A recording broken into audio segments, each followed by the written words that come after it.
मैं इन अशार के साथ हमारे ज़िला सदर हमजद को दावत सुखन दूंगा जो अपनी बातों को रखें।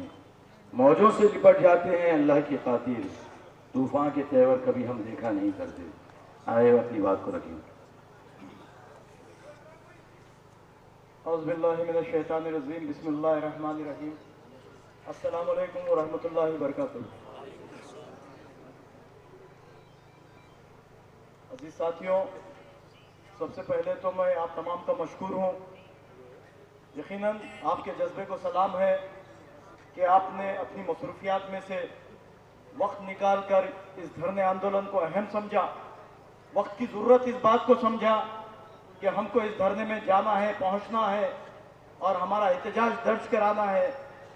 जब कभी भी मजलिस इत्तेहादुल मुस्लिमीन के बैनर से हमने इसके स्टेज से जब कभी भी नांदेड़ के गयूर मुसलमानों को सदाएं लगाई कि फला जगह जुल्म हुआ है, आप लोगों को जमा होना है, अल्हम्दुलिल्लाह मुझे ये बात बोलते हुए फख्र महसूस होता है कि आप लोगों ने लब्बैक कहकर हमेशा धरने आंदोलनों में हमारे शाना बाशाना खड़े रहकर हमारे हौसले को और भी बुलंद किया है। अजीज साथी,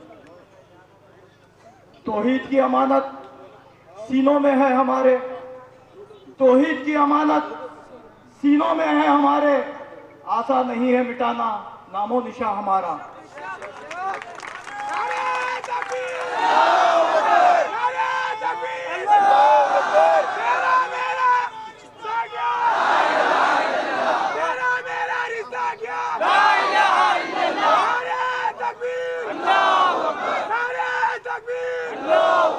साथियों,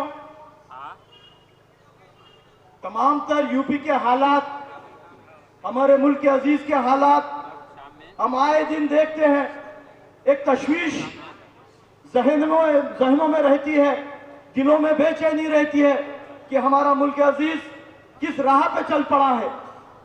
खासतौर पे यूपी के हालात आए दिन सुनने में आता है कि फला जगह फला मुसलमानों की इबादतगाहों का सर्वे किया जा रहा है, उसके नीचे दूसरे मज़ाहिब के मानने वालों की जगहें हैं, ये बताया जा रहा है।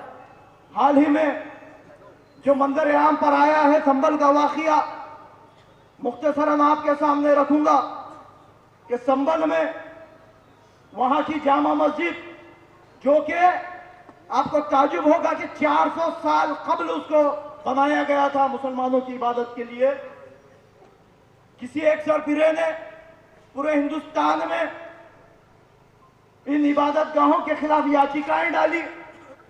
याचिकाएं 100 से ज्यादा मसाजिद और दरगाहों के खिलाफ उसने याचिकाएं डाली, जहां पर हमारा ये यकीन है कि इस मुल्क का आईन, इस मुल्क की अदालतें हमारे साथ नाइंसाफी नहीं होने देगी। लेकिन उसके बरक्स ये देखने में आया कि जब संभल की मस्जिद का वाक़या आया और उसकी जब समाप्त का मामला आया तो ताज्जुब है कि कोर्ट ने बिना मस्जिद के फरीक़ैन को सुने के, बिना दूसरे फरीक़ैन को सुने के, बिना मुसलमानों की राय जाने के एक हुक्मनामा सादर कर दिया, जिसमें उसके सर्वे की इजाजत दे दी गई। पहला जो सर्वे हुआ वो पुरअमन तरीके से, क्योंकि हम हक में है, हमने कभी भी किसी प्रशासन के आदमी को नहीं रोका, पुलिस को नहीं रोका, वहां पर हमने सर्वे करने दिया, पुरअमन तरीके से सर्वे हुआ। लेकिन फिर 4 दिन के बाद नए सिरे से, जहां पर वो जैन नामी वकील जो याचिका धारक है, वो अपने साथ हवारियों को लेकर मस्जिद में JCR के नारे लगाकर मस्जिद में दाखिल हुआ, माहौल को वहां पर कशीदा कर दिया।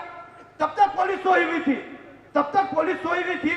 इससे बढ़ के मैं आपके सामने बात रखूं कि पुलिस की प्रोटेक्शन में उस वकील ने नारों के साथ उस मस्जिद में दाखिल हुए।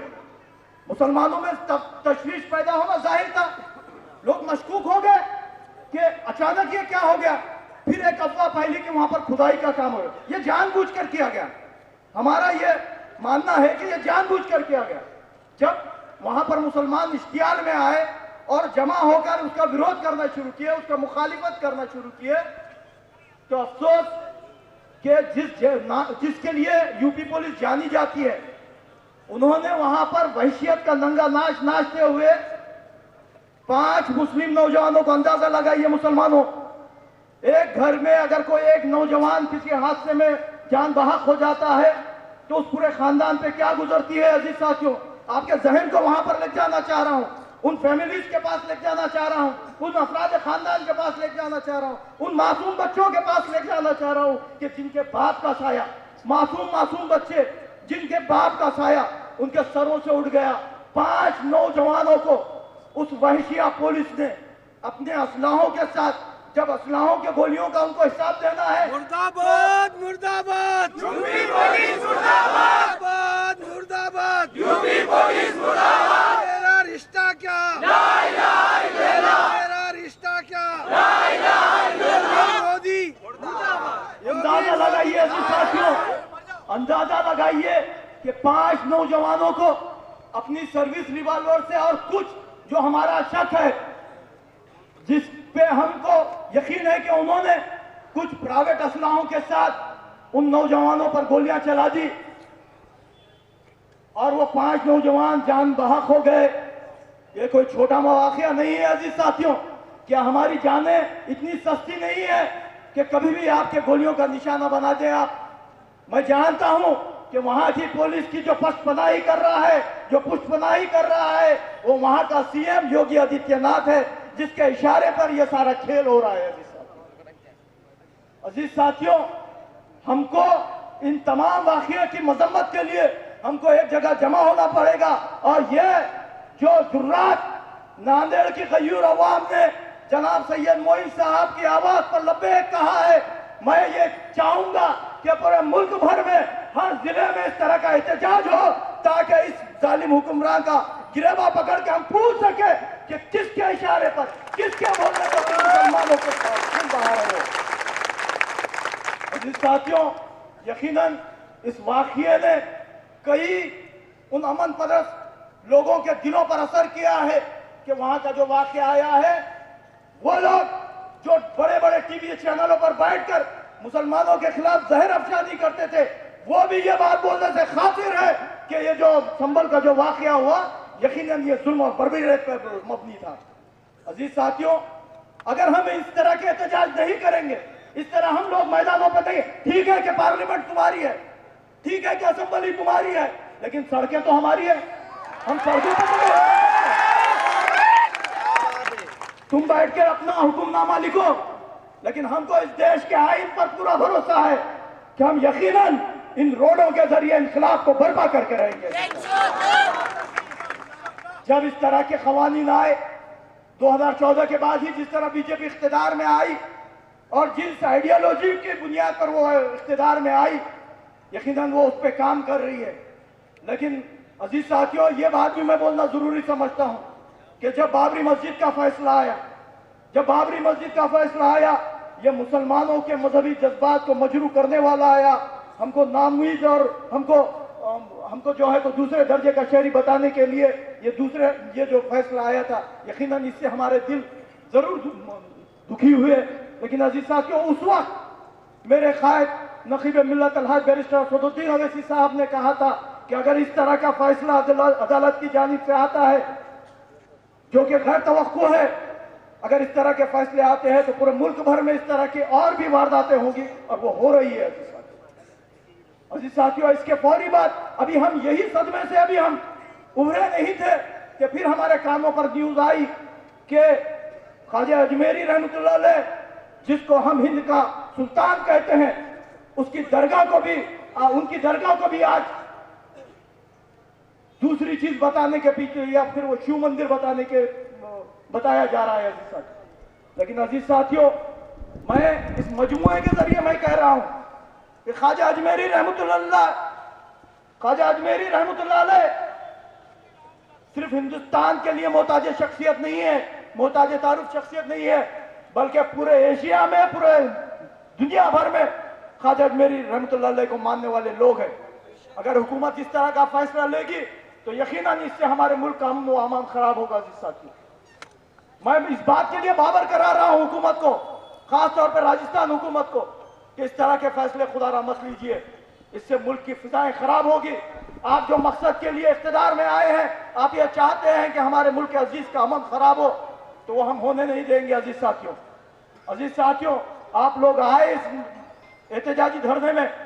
हम आज इस एहतजाजी धरने के बाद हम इस मुल्क की सदर जमहूरिया से कलेक्टर के मारिफत ये मांग करेंगे, ये डिमांड करेंगे कि संभल में जो पूरा वाकया रूनुमा हुआ उसकी जांच कराई जाए। जांच में जितने खाती अफसरान पाए जाते हैं उनको ईमानदाराना तौर पर अपने मुल्क की दिफात के साथ उनको सजाएं दी जाए। है कि ताकतें यकीनन तुम्हारी है, ताकतें तुम्हारी है, पर खुदा हमारा है। ताकतें तुम्हारी है और खुदा हमारा है। और ये अक्स पे मत इतराओ, ये जो आपका आज हुकूमत में है आप इसमें मत इतराओ, अक्स पे मत ना इतराओ कि आईना हमारा है। इस मुल्क के अजीज की आज़ादी के लिए हमने और हमारे उलमा इकराम ने अपनी जानों की अजीम कुर्बानियां दी। ये मुल्क यूं ही आजाद नहीं हुआ।